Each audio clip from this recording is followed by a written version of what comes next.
Well, good to be with you here today, team. How are we? Happy post-Thanksgiving, early Christmas, all the things. Thank you for the clap. I just want to say that was awesome. We're still high on tryptophan. I get it. It's just I'm glad that you're here. I want to greet everyone online and also at the Speedway campus, the South Sanctuary. We're kicking off the series called Encountering Christmas, which is different. Let me give you a few alternate titles. We could have gone with Examining Christmas. And how would that be different than Encounter? I want you to just kind of think about even the emotional kind of tinge that Examining has different than Encounter. And that would be fine, by the way. Examining Christmas and the historicity of the birth narrative would be really, really cool. Here's another title we could have gone with, which is Crushing Christmas. How many of you are just like, yes, this year I'm going to do it. We're going to have the perfect Christmas and just lean into all of our perfectionistic tendencies. Or some of us are more akin to surviving Christmas. Right? It's like, oh my goodness, they're coming again this year, aren't they? Those cousins, Cousin Eddie, whatever it might be, right? And which might lead you to just escaping Christmas altogether, right? But if we think about encounter, what does that word kind of elicit in you? The word encounter means what? Unexpected. The unexpected. Love that. What else? Special. Yeah. There's a relational component to encounter, isn't there? What else? Mystery, did I hear? Embracing. Yeah, a sense of when we encounter something, we don't have it maybe fully in a box. We can't perfectly explain it. There is some mystery, not this final certitude to things. It has this sense of happening upon something. And the whole scriptures are filled with this capture or thought of encounter.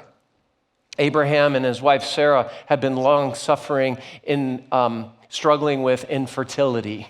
And Abraham is outside his tent one day, and he sees three strangers approach him under the great trees of Mamre. And it's unclear, are they angels? Are they humans? Is it God? It's just really not clear, but they give this message that you're going to receive and have a son, namely Isaac. After all of this, and after all the pain and suffering, and Sarah's inside the tent listening in, and she laughs to herself, this maybe jaded, cynical, hardened, do I dare hope again? And maybe some of you are approaching Christmas a little bit this way, of a little bit resistance, a little bit standing off. Jacob has an encounter. He's tired and sleepy, so he lays his head down on a rock and has this vision of this ladder ascending up into heaven and angels going up and going down. And he wakes up the next morning, I would assume, with a crick in his neck. And he says this really cool thing. He says, surely the Lord is in this place, and I was not aware of it. Maybe some of you, as it relates to encounter, there's a sense. There's maybe a nudge or a beckoning. Maybe you have tuned in this morning, or you've showed up this morning with this expectancy, but you don't know quite where to put it or frame it. But there's something maybe compelling or prompting you. Jacob goes on to have this epic wrestling match, it seems, with God all night long. And he literally says to this dark shadowing figure, I will not let you go unless you bless me. Some of you might, as it relates to encounter, have this sense of, I'm just hungry for more. I just want to experience more. And then Moses is one, he's out tending the flock when he sees this bush that is perpetually on fire. It is inextinguishable and it will not go out. And so he literally says these words, I will go over and see this strange sight. And that's really, when we talk about encountering Christmas, especially today, like, will you and I be a people that when we encounter the strange, we walk towards it, not away from it. And when I say strange, I mean that in the best possible sense of the word. Here's the big idea for the morning. If you want to encounter Christmas, let it be strange again. Let it be strange again. Because you know why? Christmas is strange. It's really strange. There's nothing normal about it. Emmanuel, God with us, the God of all creations, the God of all the cosmos, coming through the birth canal of likely a 13-year-old peasant girl and having no place to lay his head from the very get-go. That's strange. God with us, incarnation in the flesh. Can you just agree with me? Head nod. Strange, not normal, weird. I'm not saying wrong, by the way. I'm saying peculiar. Maybe if we just kind of take it back a little bit, step out, we might see things anew. In fact, that's one of my hopes, is that in order to go more deeply into the Christmas narrative, we can kind of step out and see it in a different light so that we can enter in more directly and more deeply. To let it be strange again. So we're gonna start with a passage, Matthew chapter 2, and I just want us to have eyes for the strange. Are you game? So let's just read this, and maybe with new eyes.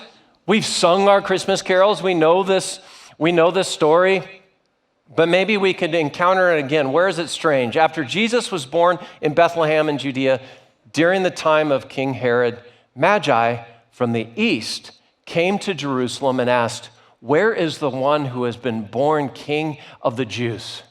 We saw his star when it rose and have come to worship him." When King Herod heard this, he was disturbed, and all Jerusalem with him. When he had called together all the people's chief priests and teachers of the law, he asked them where the Messiah was to be born. "In Bethlehem in Judea," they replied, "for this is what the prophet has written. But you, Bethlehem, in the land of Judah, are by no means least among the rulers of Judah, for out of you will come a ruler who will shepherd my people Israel." Then Israel called the Magi secretly and found out from them the exact time the star had appeared.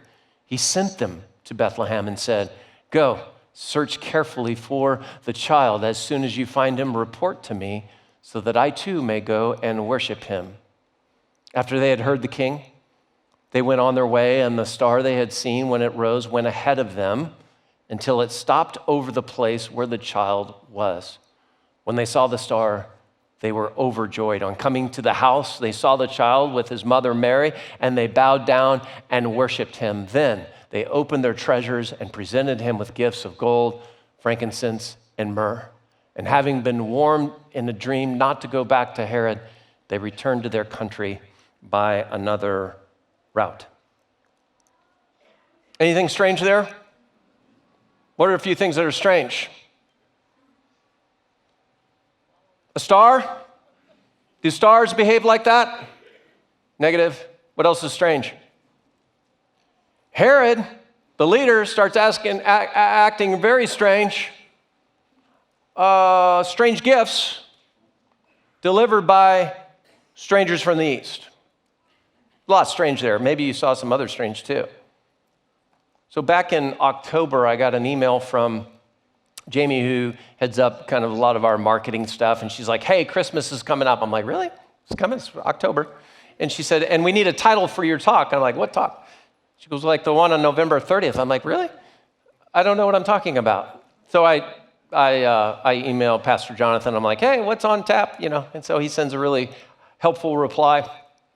But the problem was, Jamie needed my title for today's talk back in early October by like the very next day. So I just kind of think about this passage, and I go, all right, strange gifts, strangers from the east, strange star, strange Herod,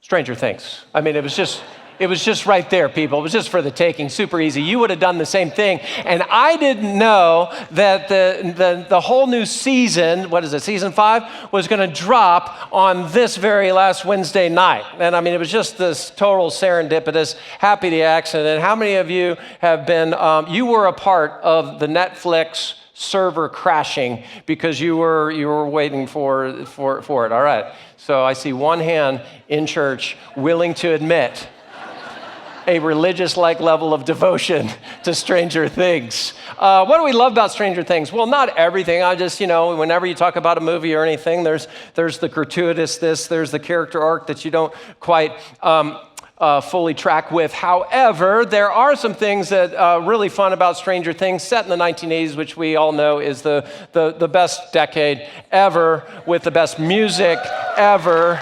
And they all rode their Schwinn bikes, and it's super cool. But here's what's interesting to me.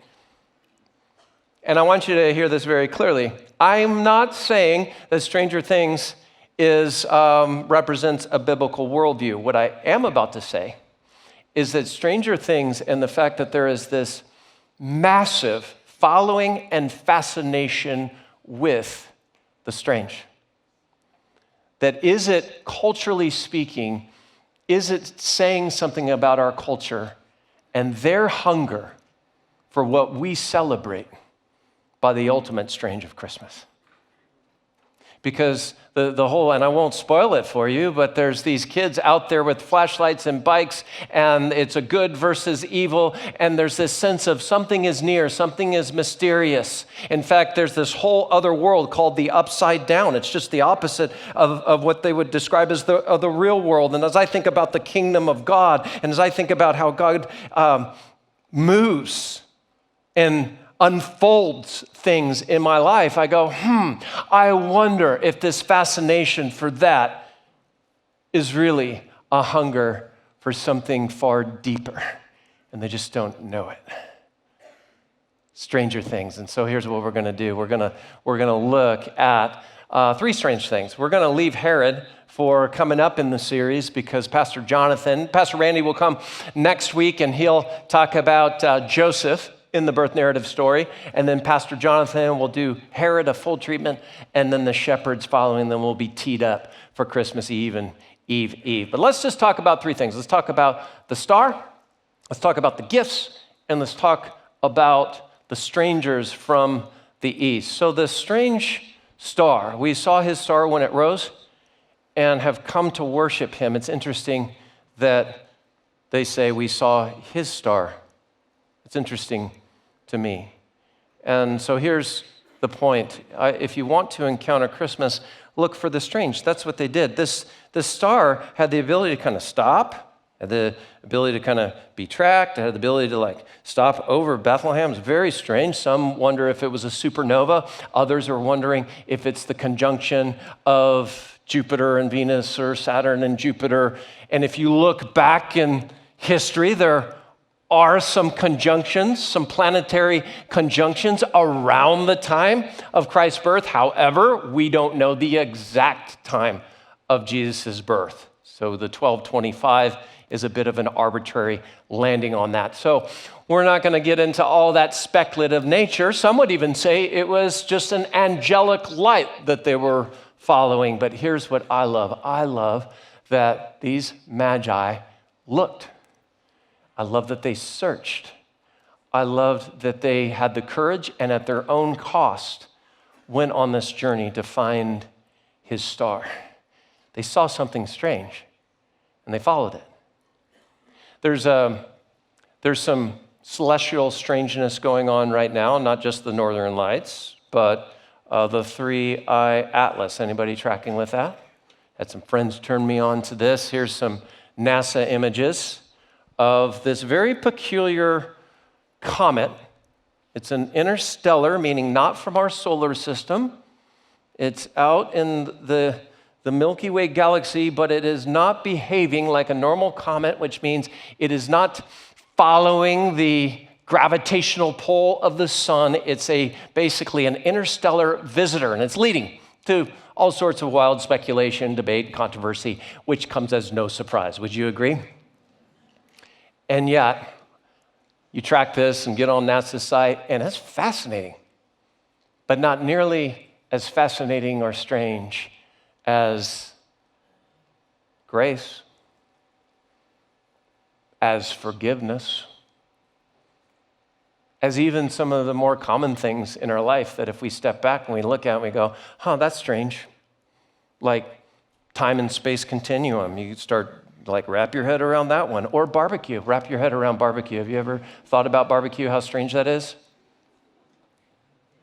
Let me just put it in real plain terms. So imagine you're an alien, you come to this earth, and you come to Kansas City, and you're like, hey, what do you guys like to eat here? And we go, we like to take the ribs out of a carcass of an animal, and then we eat in between it until all the way we just gnaw it to the bone.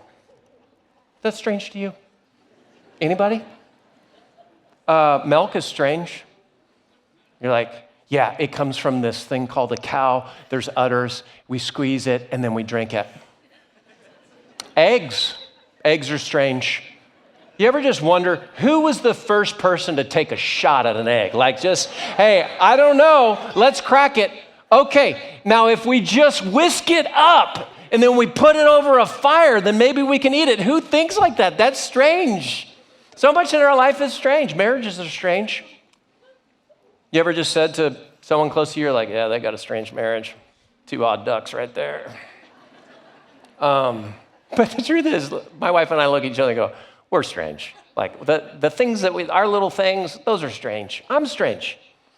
My wife tells me I'm strange all the time. And she especially tells me when and I shouldn't tell you this, but one of my little nervous quirks is I with my hands pluck my eyebrows. And she's like, that is strange. And I go, honey, it's the closest thing I have to bangs. Just let me be, right? Point is that if you look at the natural and even allow for the supernatural, it's all strange. It's all glorious. It's all peculiar. And will you have the courage and the curiosity to be like the Magi who go, I want to be a person who, like the Bereans, searches the scriptures to see if these things are true. I want to be somebody that pursues truth wherever it will take me. And so I'm going to follow this. Now,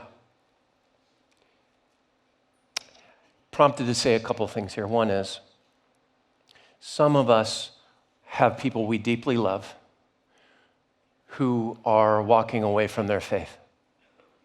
They're deconstructing. And there's something in us that just wants to bring the examination versus the encounter. We want to just make sure that we bring all the certitude, and we want to convince and bring reason and logic. And there's a place for that.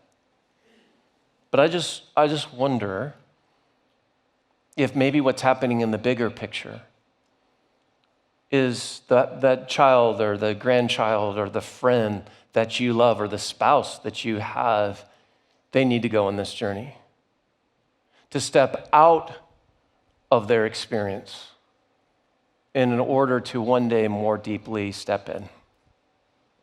And will you give and allow them that space? Pray fervently, but allow space for that journey. And my hope is that they'll find the hope that we celebrate through Christmas, through the cross, and through resurrection. But maybe they need to see a strange sight, walk away from it at first, so they can walk more closely up to its warmth. Later, deeper, longer. Some of you also maybe. You're like, this is not the talk I needed today, because my life has suddenly been so turned upside down, it's all strange to me. Because somebody was missing around your dinner table at Thanksgiving. Because someone is suffering a diagnosis. Because you've gone through a divorce. And now all that was once normal is really strange and feels very, very foreign to you. It's not the purpose of this talk, but I think it's important to acknowledge this as true to your experience. And there's no place for, you might say, for examination there. It kind of feels like, in the words of Annie Dillard, that you're left out in the wilderness and the howling wide open spaces is what that feels like. Where you're already exiled it feels in a foreign land. I was talking to a good friend who is walking through divorce right now, not of his own choosing, nothing that he ever envisioned for his life. He's in his 50s. They have grandchildren. He envisioned such a different picture for himself, for his children, for his grandchildren. And so this fall, he decided that by himself, he would go out to the Northeast to take in kind of peak week, up to Rhode Island and Maine and Connecticut, Massachusetts, and just do 8 days of being by himself. And he told me, he said, Dan, I took my Bible, I took my journal, and I took one other book, and I just wanted to hear something from God in this newfound strange place of his. And he came back and he said, I don't think I read my Bible once. I don't think I journaled a lick, barely cracked open the other book, and I didn't hear from God. But I felt so loved. He says, I felt so loved by God. I experienced his companionship, seeing the sunset, seeing the turning of the leaves. And he would just say, thank you, God. Thank you for this moment. See, sometimes we don't know exactly how to file or make sense of the season of life that we're in for all of its strangeness. And yet, there's a place for encounter as well for you. And that's the prayer and that's the hope that you would experience, maybe different than what you're asking for, but you would experience that same amount of what's so hard to explain, of the absolute strange, the unrelenting love of God that can't be explained. But when you experience, when you come up upon it, you know it to be true.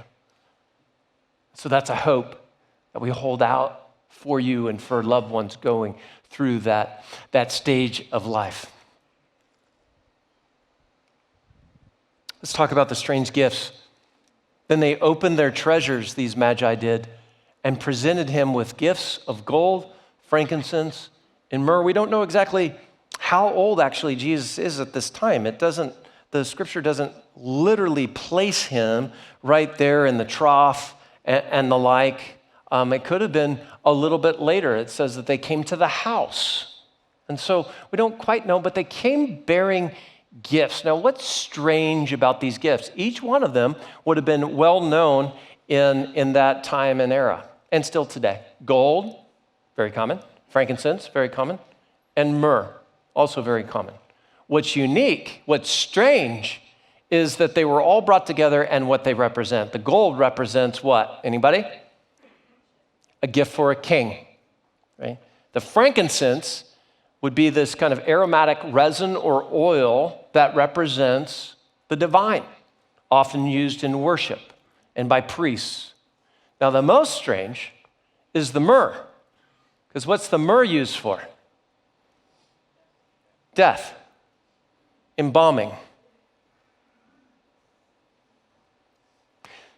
So there was something, and we don't know just how intentional were they, or they're just like, let's just grab what we have, or they felt prompted to, but they come bearing gifts that represent the kingship of Jesus, that represent his divinity, and the fact that he will be the suffering servant and will one day die on behalf of all the sins of the world. And they come and they bow down and they bear it to this baby or this child that himself is a peasant, that himself will be a refugee at one point later in the story. There is a thoughtfulness, there is a symbology, and there is great cost in these gifts that they bring to Jesus. And I just love what that represents for you and for me.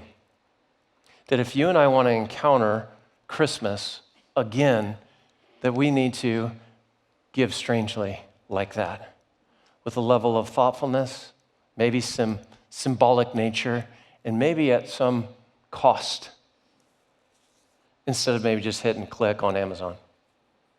See, the whole reason we give gifts is because of this passage. We're celebrating that tradition right out of this. They brought gifts to the baby, and so we give gifts to one another. But let's not miss that we're also to give gifts to the Lord. And this is what's so cool, Westside, is that you're just getting stranger and stranger in your giving.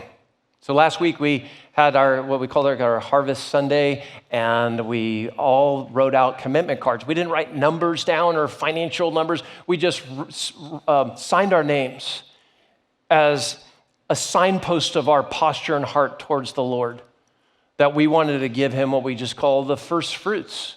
And we wanted to say, because you're generous, God, we want to be generous too. And as of most recently, 340 households responded and filled out their cards. And by the way, if you missed last Sunday or you're still thinking about it, it's not too late. There are QR codes on the back of your chair. You can click a picture of that and join us in this. Again, you're not writing your specific number, but what I love about what the leadership has given us the opportunity to say is, what is the trajectory and posture of your heart? And the coolest thing of those 340, 41% were people that were first-time givers. That's cool, because that's breaking some weird kind of seal. When you take that first step, right, and you move from normal to strange in giving, the normal is it's yours, you earned it, build it, grow it, sell it, buy, indulge. I mean, that's normal. What's strange is it's his, I'm entrusted with it, and now I'm going to dole it out as he prompts. I'm going to do it strategically. I'm going to do it when prompted, because I want to be this vessel that just kind of gives it away and finds my greatest joy. That's strange. And I'll just tell you, every time I ever have talked about generosity in over 20 years of doing this kind of thing, there is an immediate resistance that happens in the room. Every time. I feel it. It's just crazy. Now, what's odd about that is if I were to do a survey and go out and survey 1,000 people in the street, tell me if you think I'm crazy about this, and I ask the question, do you think we need to be a more generous world? To a person, 1,000 people out of 1,000 would say, yes, everyone needs to be more generous. Generosity is awesome. And then if I were to say, would you spare $1? How dare you, right? And the only way I know that is because that's what I feel every time I come to a stop sign or to a red light and there's someone alongside the road. I feel it in me every single time. There's something broken in our nature that resists against the strangeness of generosity. And so Westside, I just celebrate those moves of faith and courage and trust to join God in the ways that he wants to bring impact to people and places around the world. That's huge. Let's talk about the strangers. They came from the east. Magi from the east, they came to Jerusalem. Now, when I first read this story, just by way of confession, I just never felt like this part of the story fit in the birth narrative. I mean, what do essentially astrologers from further east have to do with the birth narrative? I mean, they weren't even Christians. Okay, I'm going to just let you process that statement for a second, because Jesus was being born, there were no Christians per se. But that was my mindset. Maybe to frame it more accurately, they weren't the people of God, the Jewish people. They seemed to be an appendage to the story. Like they probably didn't believe any of all that. Like they probably had all sorts of heretical beliefs and thoughts. Their theology was messed up, their ideology was messed up, their political views were messed up, all the things. And they're at the birth, they're in the birth narrative, they're in the scripture. Not fair. I mean, that's just kind of that was just kind of my initial instinct. But over time, in reading the full scope and arc of the scriptures, what you see is this beautiful redemptive narrative of God. That you see it in the very beginning of Genesis chapter 12, that all people on earth will be blessed through Abraham and through Isaac and through their lineage. The whole goal is to choose a people by which all people will be blessed. We go all the way to the end in Revelation, and it says a great multitude that no one could count from every nation, tribe, people, and language standing before the throne and before the Lamb. That's the picture of heaven. And then Jesus just nails it in the Gospel of Luke and says, and people will come from the east and west and from north and south and take their places at the feast in the kingdom of God. It's right there.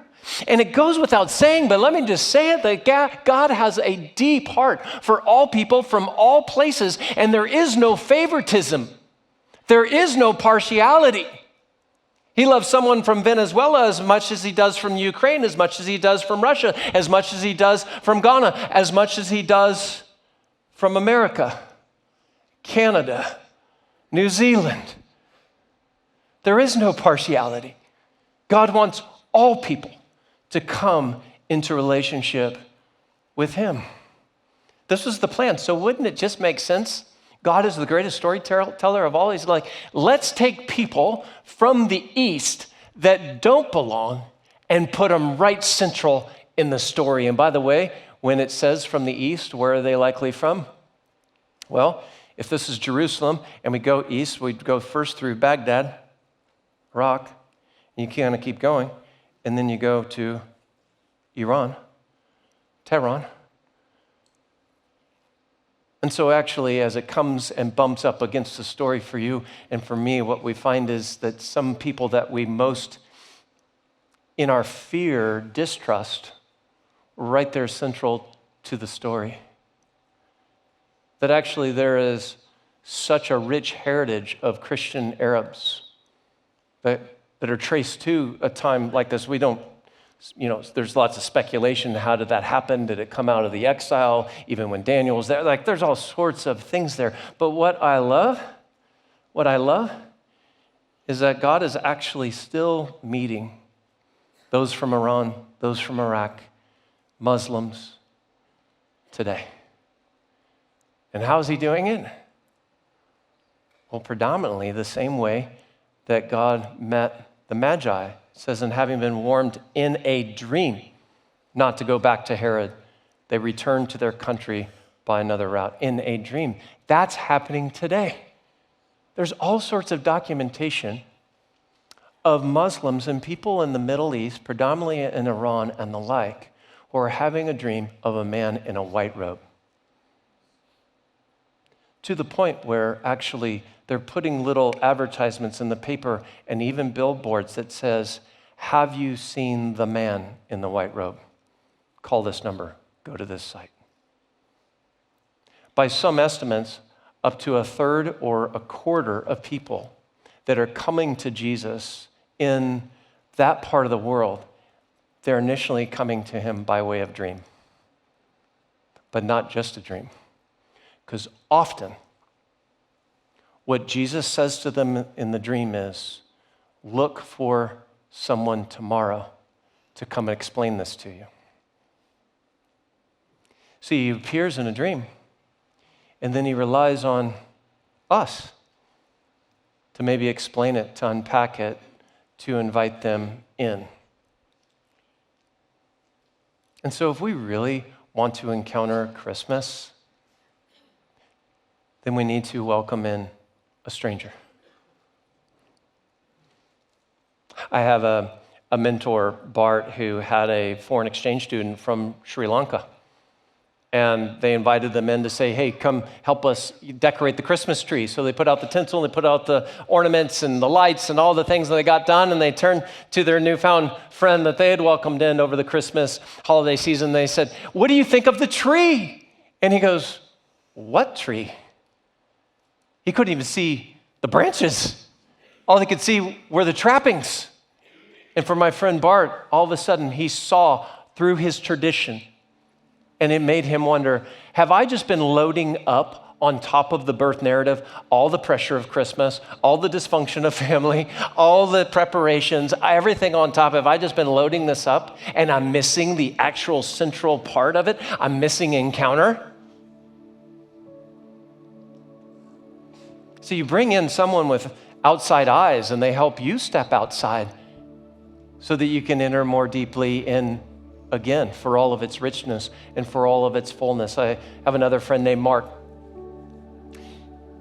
He and his wife and his family, after most Sundays from church, different church, but they would get together with their small group, what we call A2 communities around here, and they would go over to one person's house, one family's house, and they'd have brunch together. And they'd, whip up stuff and all the things. And typically, not saying this is how it should be, but typically the guys would go down in the basement and watch football, and the wives would be up in the kitchen making the brunch. Just for what it's worth, my wife would be downstairs watching football. But anyways, and on this particular Sunday, Mark's wife pulls him aside before they go in, and Mark's a big dude, and he says, "Hey, really low on food today, so mind your P and Q's, buddy," right? And he's like, "Oh, okay." So he goes down in the basement. Doorbell rings. Mark hears his wife. "Mark, someone's at the door. Will you handle it?" Because he's kind of a big dude, intimidating, no solicitors. You know the drill. He comes to the door, pretty much ready to handle it. He opens it up, and there are two young ladies standing on the door in habits of nuns. They're Catholic nuns. And they're standing at the door, and they said, "Excuse me, but I'm just wondering if you have something to eat." And Mark's holding the door kind of half open, and he's thinking about his wife's admonishment. Send them away, and we're really low on food. And he looks at these two young ladies and he says, "Sure, come on in." And they walk in. And he meets eyes with his wife, and she's like, and kids are looking around the corner like, "What's going on?" And he goes into the kitchen. He goes, "Well, I don't know what we have. We have milk." "Oh, let's get in the cupboard. Okay, we have some saltine crackers, and then there's leftover soup." And he just starts pulling stuff out, putting it on the counter. And the guys who are totally engrossed in the football game, they start walking up, and the kids come in from the outside. And now everyone's gathered around the table. And he says, "Dan, I got to tell you, I've never experienced anything like this before." There was laughter. There was delight. There was a richness. There was curiosity. There were questions. We drew closer to one another than we ever had before because we had invited others from the outside in. It could be your next door neighbor. It could be the widow across the street. It could be your coworker who things have gotten really strange for him or for her, and they're not with family, but they could be invited to yours. When we think of the holidays, we think about gather the family, but biblical hospitality is that God became flesh, entered into, as Eugene Peterson would say, our neighborhood, and actually, strangely, welcomed us in. And so, yes, gather with family and bring your friends close. But if you want to encounter Christmas anew, invite a stranger and see through their eyes, through their questions, their curiosities. Henrietta Mears has this great quote. She says that if somebody comes to my dinner table and their knees go under my dinner table, they're halfway to the kingdom of heaven. Isn't that beautiful? Isn't that holy? Isn't that strange? May it be so.